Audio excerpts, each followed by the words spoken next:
composición, cómo componer una imagen, cómo crear una imagen, cómo organizar los elementos de una imagen para que ésta pueda comunicar de la mejor manera, pueda transmitir emociones, pueda verse una imagen equilibrada.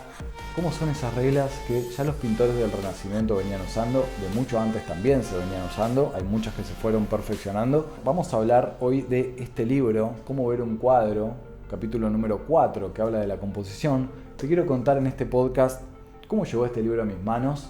Vamos a leer algún capítulo y seguramente si te gusta el tema de la fotografía, del video, de la pintura, seguramente te va a interesar mucho este capítulo sobre composición. Te invito a que te quedes a espiar un poco este podcast.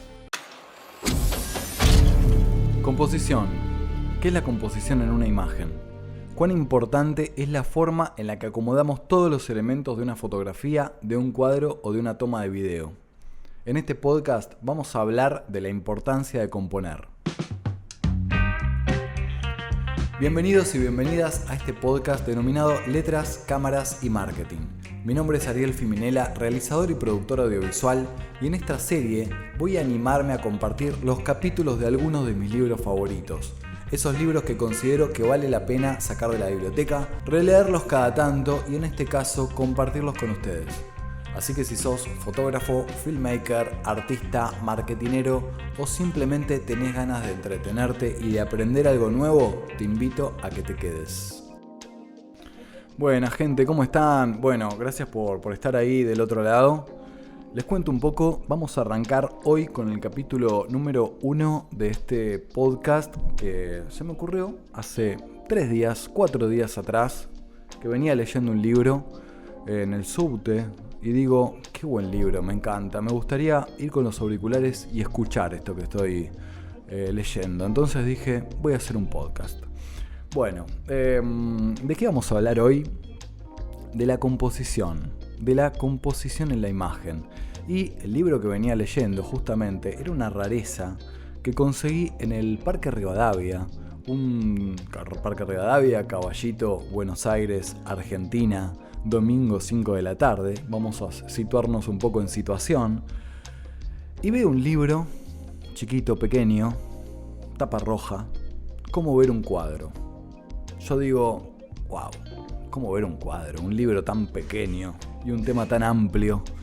Pero bueno, me intrigó, la verdad que me intrigó. Los libros a veces por la tapa nos intrigan, y este tiene una tapa muy sencilla, pero ya el título, Cómo ver un cuadro en un libro tan chiquito, dije, bueno, a ver, tal vez tenga alguna fórmula mágica, no sé.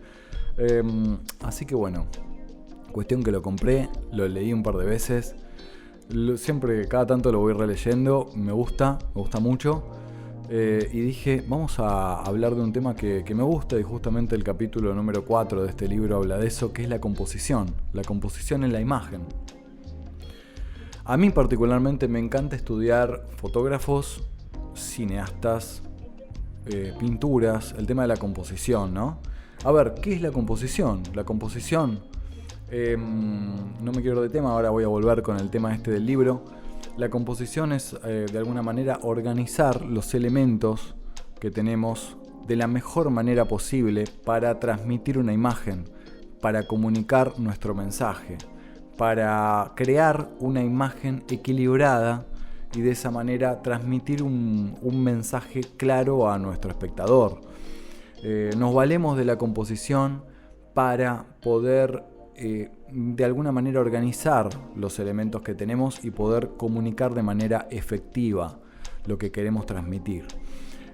Hay reglas de composición, cómo componer una fotografía, una imagen, una pintura, un plano cinematográfico de video. Hay ciertas reglas que usamos siempre a la hora de componer que nos ayudan un poco a encuadrar, a componer, a ver qué queremos comunicar, y todas esas reglas siempre son vistas un poco por arriba, y en este libro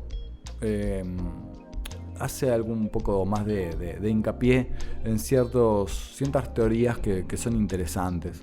Siempre hablamos, por ejemplo, de la regla de los tercios, de la simetría dinámica, de las diagonales. Son todas reglas que todos los que creamos imágenes más o menos las tenemos ya incorporadas, ¿no? Que no voy a hablar exactamente de cada una porque si no el podcast se va a hacer demasiado largo, pero sí nosotros elegimos una técnica u otra según lo que queremos transmitir.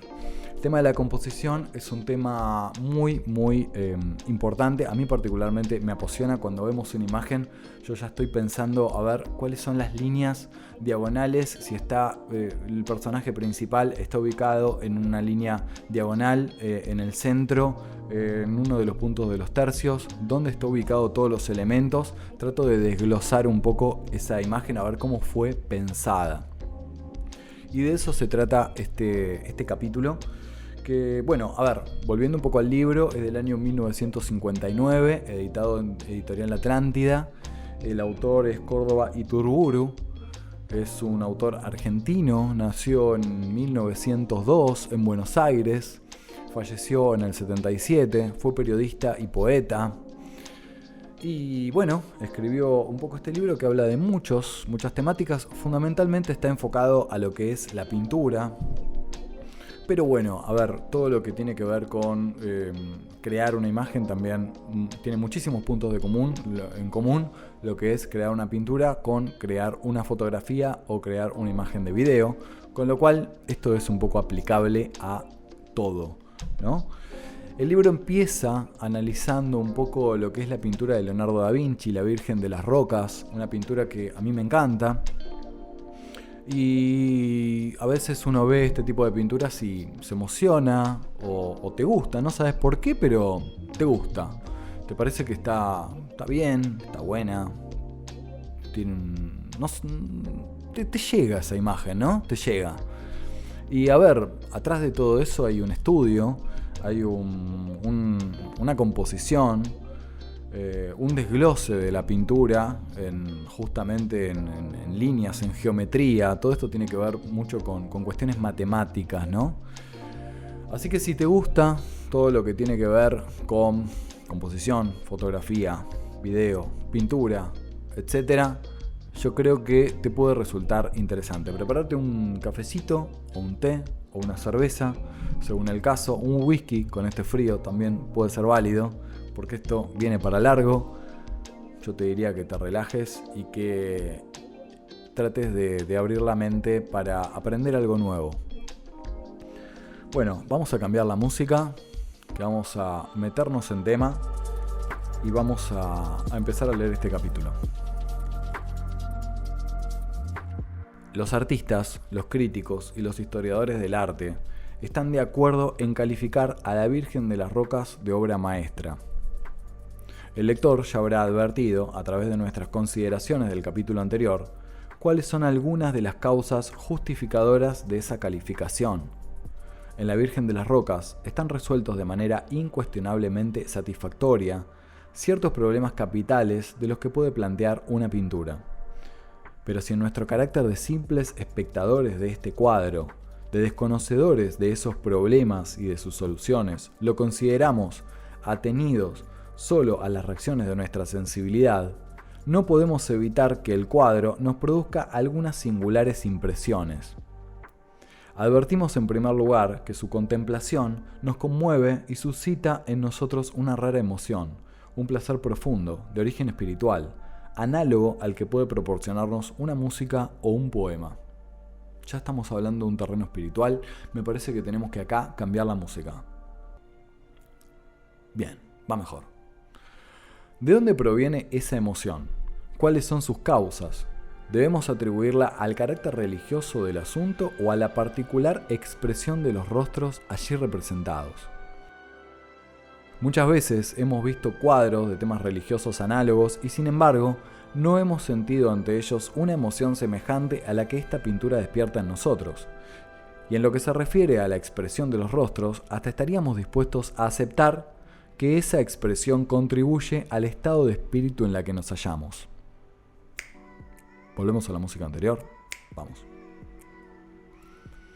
Sabemos que esa expresión de intensa y extraña espiritualidad es una de las características de la obra de Leonardo da Vinci. Sus ángeles, escribió alguien alguna vez, pertenecen a una especie de aristocracia celeste, pero sería erróneo, evidentemente, concederles en este caso una importancia decisiva. Lo que sentimos es más amplio y más complejo que la impresión que puede producirnos un rostro o una figura por admirable que sea su belleza o su sugestión. Lo que experimentamos fundamentalmente ante este cuadro, apenas analizamos nuestras impresiones, es una sensación de paz, de orden, de equilibrio y de melodioso silencio. Que una de las causas fundamentales de las impresiones, sensaciones y sentimientos que suscita en nosotros reside en forma precisa en el orden establecido por el artista en su obra al disponer sobre la tela el lugar que cada uno de los elementos ocupa. Este orden, en el cuadro de los elementos que constituyen su asunto, es en que la pintura se llama composición. Veamos cómo está compuesto este cuadro. Les recomiendo acá que lo busquen, que lo googleen. La Virgen de las Rocas. Tenemos en el centro, denominado en el cuadro, la hermosa figura de la Virgen. Su mayor tamaño y su situación en el centro geométrico de la obra le confiere una particular jerarquía y atrae de manera dominante las figuras del espectador. Todo en la obra está subordinado a su figura. Este orden de los elementos del cuadro, sus cabezas, sus figuras, sus plantas y sus flores, sus rocas, sus manchas oscuras y sus manchas claras. Este orden absolutamente equilibrado, insistimos, es la causa fundamental de la sensación de paz y de armonía que la obra produce en nosotros. El espíritu humano tiene una necesidad permanente de armonía, de orden y de equilibrio. Es esta necesidad la que nos mueve, en una escala no tan levantada de las cosas, a disponer de esta y no de aquella manera los muebles y los objetos de una habitación, y a colocar los cuadros y las fotografías en una pared, según un orden que busca inevitablemente el equilibrio. La buena composición en una obra es por eso una de las condiciones fundamentales, porque satisface una de las necesidades más importantes del espíritu. Es posible que el único criterio objetivo de valoración en las creaciones artísticas sea el de considerar la coherencia o dispersión de los elementos formales que la integran. Una pintura, desde el punto de vista de la composición, es en definitiva una estructura hecha de volúmenes y planos, de claros y de oscuros, que se ordenan de manera equilibrada y lógica. No se piense, por cierto, que este orden impecable en que se haya organizado el cuadro de Leonardo es una consecuencia de la casualidad o del puro instinto. Está todo pensado. Parece que Leonardo pensaba antes de empezar a pintar. Bueno, lo suponía igual. Se trata en realidad de un orden regido por una organización matemática de la obra. Hago un paréntesis. Lo importante que es la matemática en el arte, ¿no? En la composición de una obra musical, en una pintura, en el ritmo de edición de una película. La cuestión matemática que viene estudiada tanto en cientos de años es como protagonista en las estructuras de las composiciones de cualquier obra artística. Es muy interesante estudiarlo eso.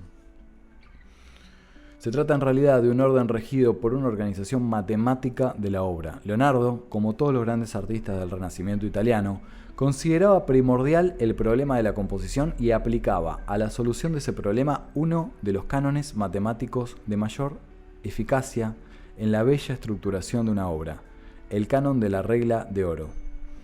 Veamos en qué consiste esa regla de oro.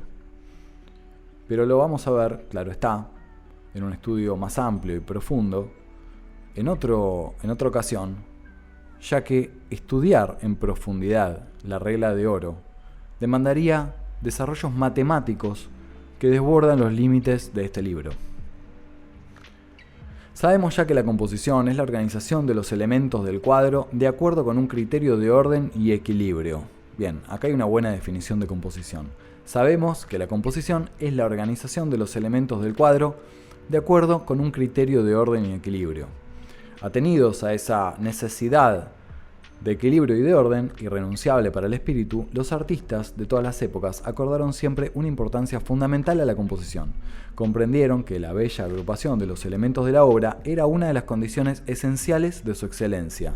Si nos remontamos en el tiempo hasta las primeras manifestaciones de la pintura, cuando deja ya de ser un grafismo puro y comienza en realidad a ser pintura, encontramos que la composición se presenta en la forma de la más rigurosa simetría, esto es, de la división de la obra mediante un eje vertical a cuyos lados se agrupan elementos idénticos o casi idénticos.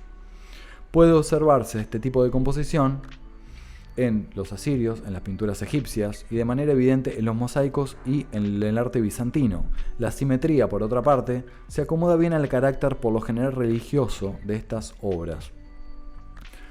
Acá una parte interesante, Desde las ordenaciones simétricas de los primeros tiempos a la estructuración del cuadro por los artistas del Renacimiento y de las épocas posteriores, la historia de la composición no es sino la historia de una evolución de la simetría hacia el equilibrio. Muy interesante.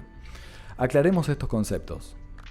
Si la simetría es una igualdad o identidad de elementos dispuestos a ambos lados de un eje, el equilibrio, por su parte, es una equivalencia de masas desiguales, es decir, una simetría invisible para la vista, pero advertible por la sensibilidad. La simetría satisface, desde luego, la sensibilidad, la sensación y la necesidad de orden del espíritu, pero carece de variedad, es monótona.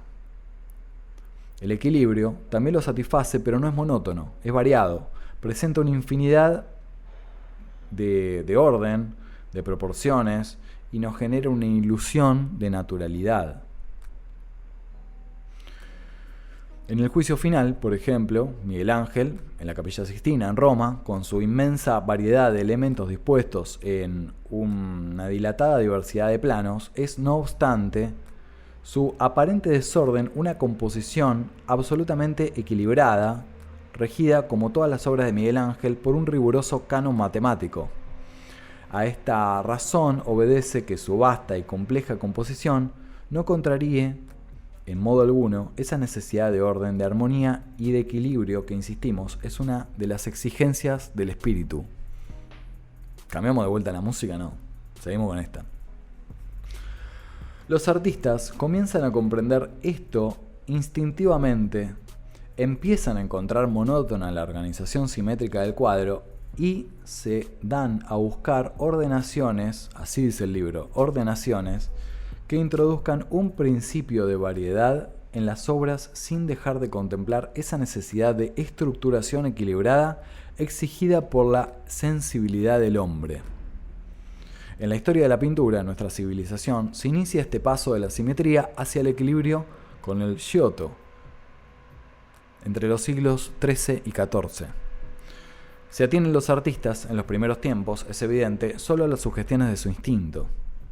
Pero pronto advierten que las composiciones mejor logradas, aquellas que satisfacen de manera más amplia las exigencias de la sensibilidad, se hallan regidas por un tipo de relaciones que en muchos casos pueden reducirse a cánones geométricos y matemáticos.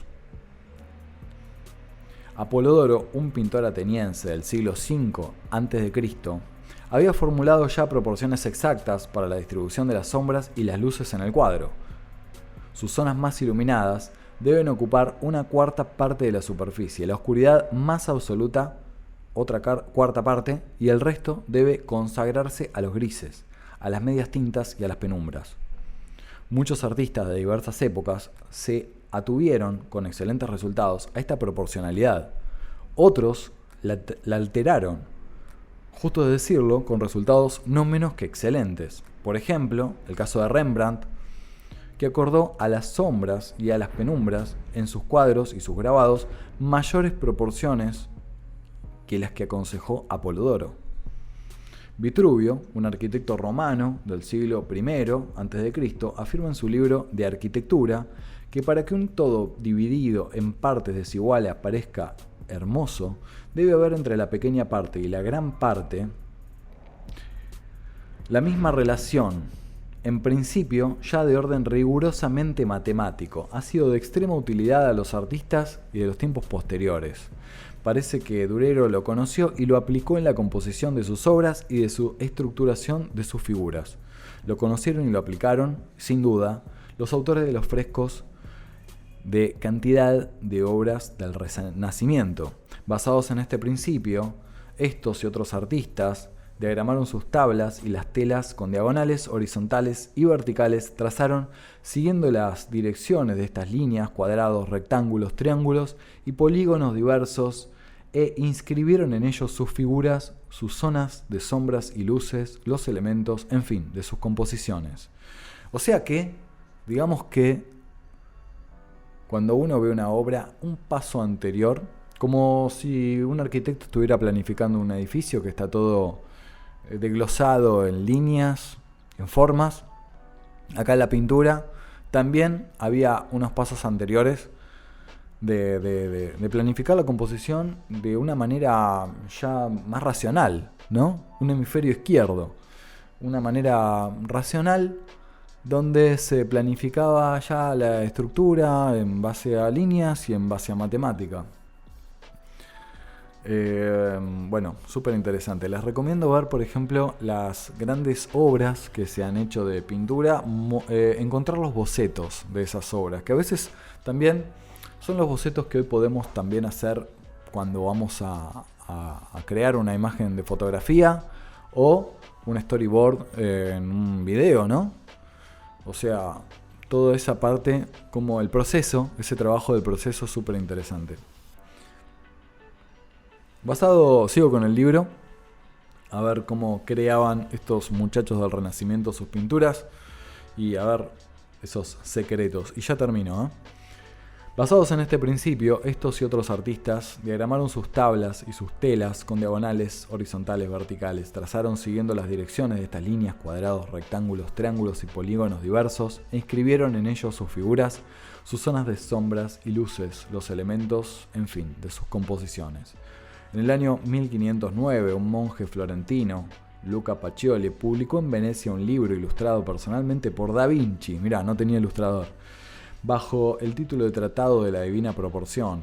Apoyada en el estudio de las obras de Piero della Francesca, su maestro, afirmó Pacioli que la más bella de las relaciones matemáticas rige la proporcionalidad de las obras más hermosas, es la existente entre el radio del círculo y el lado del decágono inscripto. Su fórmula, esta relación con el número irracional 1.61803398875, resultado de la división del radio por el lado. A eso se lo suele conocer como el número de oro. Bueno, esa parte le voy a pedir que la investiguen ahí en las redes, el número de oro, la proporción áurea, porque es un mundo. Es súper interesante y se usa, por supuesto. Es una de las reglas que han quedado siempre marcadas y de uso cotidiano para conocer el equilibrio de una imagen. Y voy a cerrar con esta parte que dice este capítulo Leonardo. Dice, contradiciendo un poco lo que venimos charlando, dice: sería erróneo suponer que los grandes artistas, conocedores de esta sabia regla de proporcionalidad que han resuelto de manera tan satisfactoria el problema de la composición en tantas obras maestras, parten de ella para ordenar sus cuadros. El artista, en realidad, imagina su composición, la crea mediante los recursos exclusivos de su fantasía y de su sensibilidad, y luego, llevada ya a sus primeras formas de boceto, la corrige y la rectifica, ajustándola a las leyes de la proporcionalidad matemática. En su Tratado de la Pintura, Leonardo aclara de manera terminante la norma indispensable. Es necesario, dice, utilizar estas reglas solamente para corregir tus figuras, porque todo hombre, en su primera composición, comete algunos errores, y si él lo ignora, no los corrige más. Y si tú quieres empezar a trabajar con las reglas de composición, no llegarás a tu objeto porque llenarás de confusión tu obra. Bueno, voy a terminar esta parte del capítulo acá para que no se haga mucho más largo. Sigue hablando un poco de otros pintores. Les invito a mirar esta pintura que acabamos de charlar, La Virgen de las Rocas, a analizarla un poco. A ver dónde están estas líneas, esta geometría escondida ahí en esta obra, y seguramente les va a resultar interesante este tema también.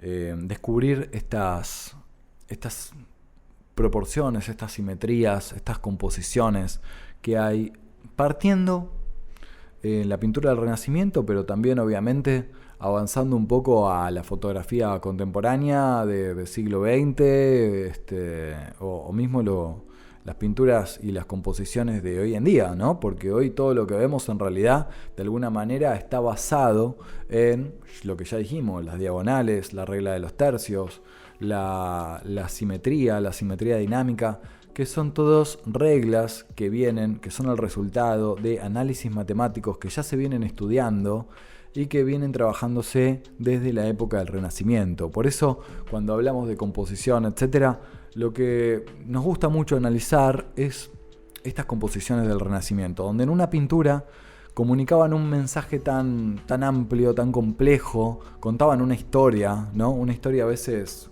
temática religiosa o alguna otra temática, pero se contaba una historia tan compleja en cada pintura que la composición, para que esa historia emocione, llegue al espectador, se transmita de la mejor manera, sea un mensaje claro, era todo un tema de estudio, ¿no? Cómo componer todos los elementos, habiendo tantas cosas para contar, cómo eso transmitirlo de una manera que sea también bello estéticamente, que sea equilibrado, que tengas ganas de verlo, que no te parezca un desorden, que no te parezca algo desordenado, un mensaje confuso y muchos elementos y que quieras ver otra cosa, que eso sería como la primera tentación, ¿no?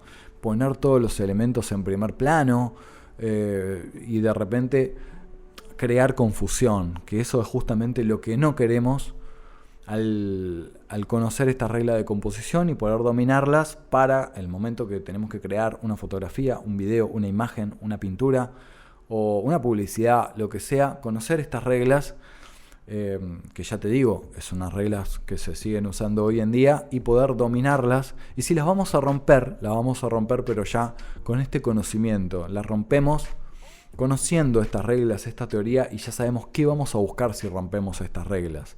Pero conocerlas nos da esa posibilidad de poder crear de manera más efectiva una imagen y transmitir mejor lo que nosotros queremos transmitir con cada toma que hagamos, o foto, o lo que sea. Así que bueno, les agradezco haberme acompañado hasta acá. Espero que les haya dejado alguna inquietud, algún conocimiento, o que se hayan entretenido un rato. Disculpen si lo hice demasiado largo este podcast. Espero para los próximos poder acortarlos un poco. Nos vemos la próxima. Me pueden seguir en arielfiminela.com o la página de la productora bluefilms.com. Los invito ahí a seguirme y seguimos estando ahí en contacto. Gracias por estar acá y hasta la próxima. Adiós.